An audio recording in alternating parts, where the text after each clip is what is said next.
So welcome to our first day of production in Baking Fundamentals 2, and today we're going to do a classic Napoleon. So a Napoleon, as you've already seen from your reading, is based on puff pastry. So the components that we have, the first thing that we have is a sheet of puff pastry that I baked off, and it's nice and cool.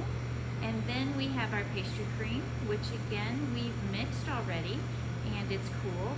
Now I have a little bit of raspberry jam, and that's just going to provide us with a little bit of tartness to overcompensate for the sweetness of the pastry cream and the fondant. And then we have some liquid fondant, and this is different than what most of you are thinking about rolled fondant. This is granulated sugar and water that's been heated and then agitated, so it almost crystallizes. Now most people in a bake shop, they go ahead and they buy this fondant, and that's what we're going to do too. And then we have a little cocoa powder so that we can get the classic zebra striping on top of the Napoleon. And then I have my ruler and I have my accordion cutter. So that's going to help us portion control. Okay, so these are all of our components, which we'll have prepped and ready to go the second half of our class. And then we'll start to assemble our Napoleon. So the first step I want to do is to teach you how to prep the puff pastry sheet, because as you know, puff pastry should rise about 8 times its original height, but with a Napoleon we want it to stay thin and crisp. So the first thing we're going to do is take our sheet of puff pastry, and this has been rolled out to just under 1/4 inch in thickness, and then I'm going to take this dough docker, and so I'm just going to pierce this all the way across the surface of the puff pastry. If you don't have a dough docker, you could just use the tip of a paring knife, but what you want to make sure is that the holes penetrate throughout the entire dough, and this will keep the puff pastry from blistering up. So that's step 1. Then what we need to do is weight this down. So I'm going to take my sheet of puff pastry, because now again we're going to have to bake it. It's going to go on our sheet tray. So here's my sheet tray. And then I need to protect it from another sheet tray, because I'm going to weigh this down. I'm going to put a piece of parchment on top. And then look what I'm going to do. I'm going to put another sheet tray on, so that when I'm baking, the weight of this sheet tray will actually keep the puff pastry again from bubbling up. So this is going to go in a 400-degree oven, and it's going to bake for about 12 minutes. And then halfway during baking, I'm going to take this out of the oven, and I'm just going to press down, because in case it is starting to inflate a little bit because of the steam, if I just compact it during baking, it will bake nice and level and then nice and crisp. So this is the first step, and again, all I did was I took my sheet of puff pastry, I docked it so you can see the holes, and then I put parchment on top, another sheet tray on top, and I'm going to bake it again for about 10 to 12 minutes at 400 degrees.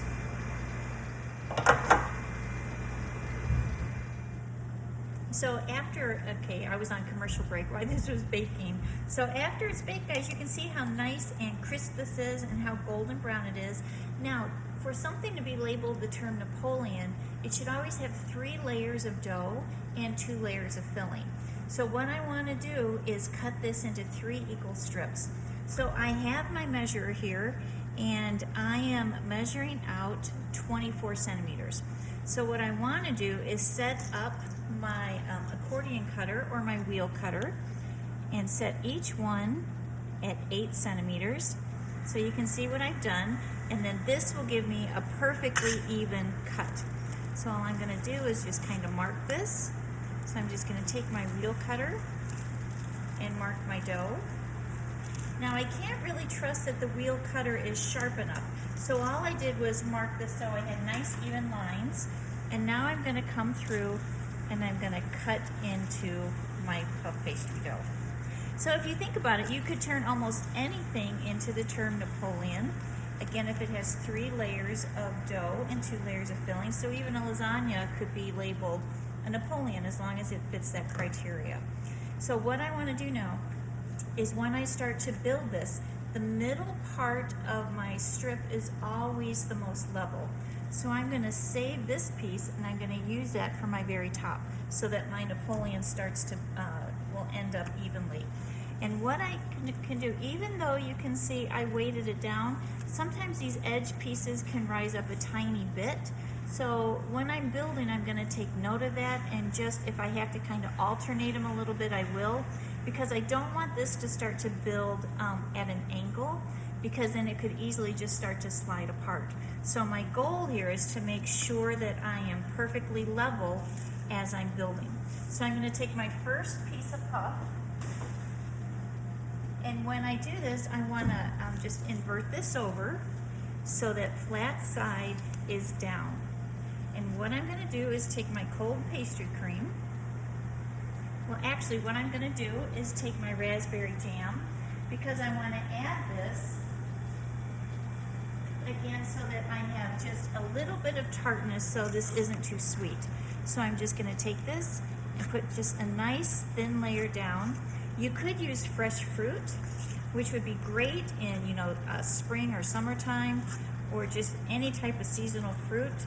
But this, when you add the jam, you just know that you always have it handy, and I'll still get a pretty long shelf life, because this obviously won't go bad on me.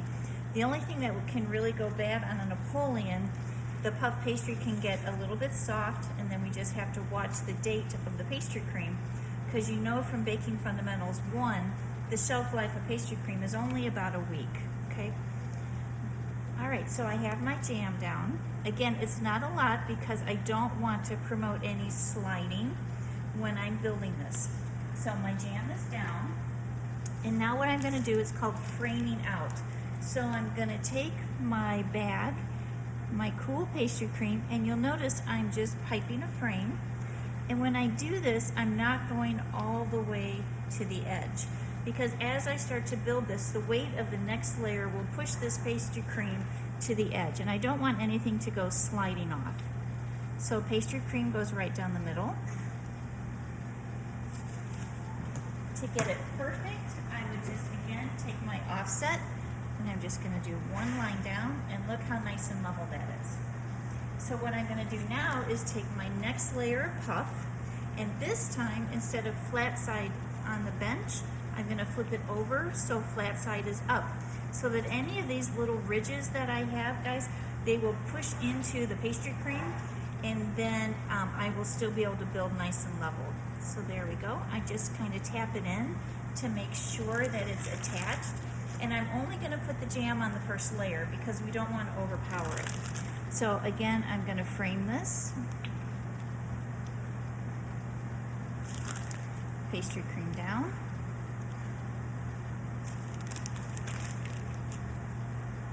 And I'm gonna stop, and I just need to put a little bit more pastry cream in my bag. So again, I need a sponsor, so commercial break, here we go.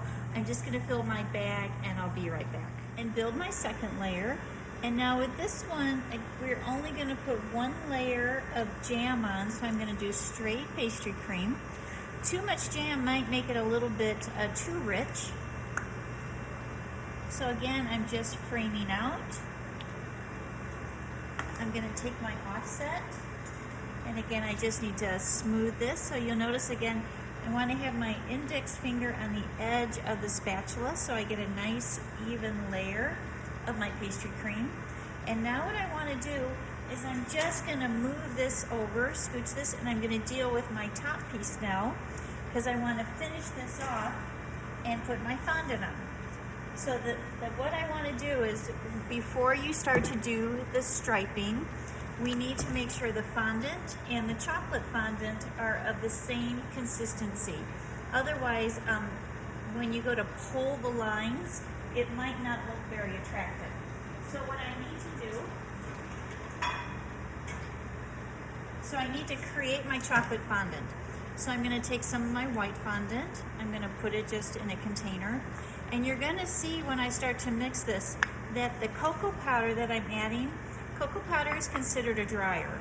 So you're going to see this start to get much thicker, and if I need to, I'm going to have to add just a couple drops of water, and then that will thin it down again, so the the chocolate fondant and the white fondant will be the exact same thickness, because I don't want one to bleed and the other one not to hold. So this looks good. So So I'm going to put this in my parchment cone that I have ready to go. Remember, with the parchment cone, we don't cut the tip until we have it filled, because I don't want chocolate fondant dripping all over the place. This goes right back from Baking Fundamentals 1, when you had to do all those chocolate pipings. And maybe just one more big scoop. There we go.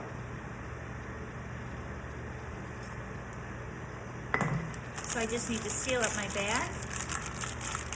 I want to check my strip to see if my line that I cut is going to be big enough. So I'm just going to cut a little bit off of my tip, off of the bag. And I'm going to draw a line. And that looks pretty good. So if I cut too much off, guys, I could make another bag.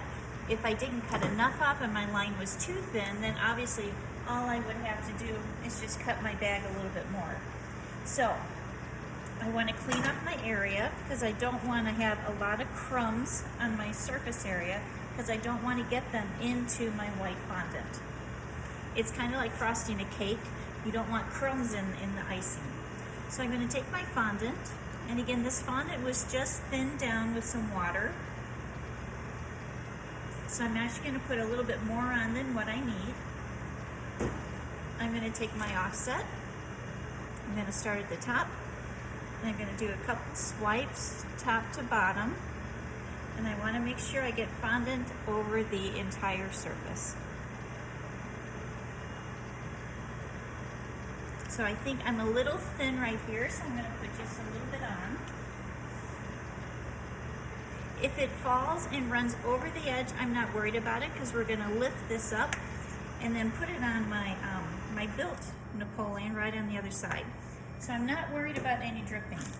And now I'm going to come back and pipe my chocolate lines. If it breaks, like you just saw that break, all I have to do is come back and I'm just going to pipe right over that. So I'm shooting for 6 lines.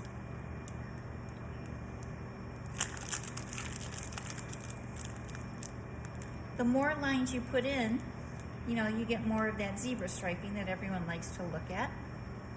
So I just want to come back and patch here, and I'm going to patch right here. Now I'm going to take the tip of a paring knife, and I'm just going to start to draw my lines. I'm going to space them just about 1 inch apart. And you'll notice I'm cleaning the tip of the knife after every time I do my pull. That's just so I get clean lines. And then I'm going to come back the opposite direction, right in between. And again, this is the classic Napoleon pull. Now, after I get this placed on the top of my Napoleon, this needs to go in the cooler for about 30 minutes just to let that fondant set up so that I'll get a cleaner cut. So at this point, I wouldn't start to portion control this because the fondant would just start to run.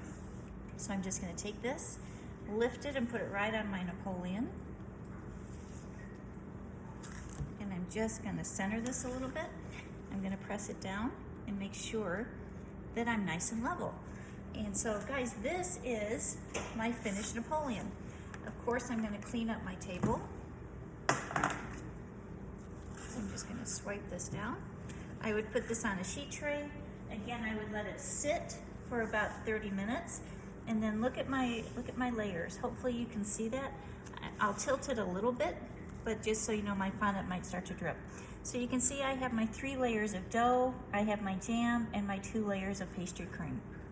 And my striping is good. And so after about 30 minutes, I could come back with a serrated knife and I could just do my portion control.